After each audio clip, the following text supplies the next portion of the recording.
Është mbyllur seanca e radhës për shqyrtimin gjyqësor të padisë për shpifje të ngritur nga biznesmenja Vilma Nushi ndaj deputetës së Partisë Demokratike Albana Vokshi.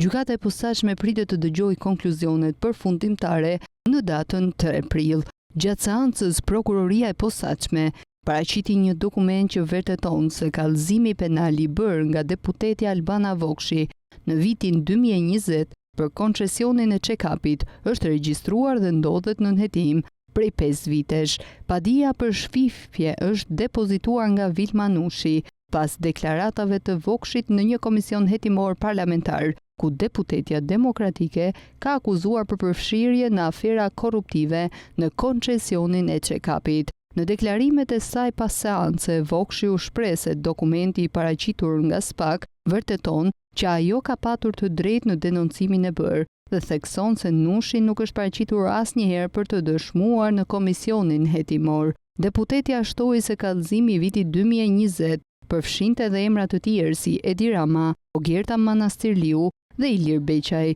Megjithatë, në dokumentin e dorëzuar nga prokurori Elvin Gjokaj, i vetmi personi përmendur si nënhetim rezulton të jetë Vilma Nushi, për shkak të lidhjes së saj direkte me padinë për shpifje.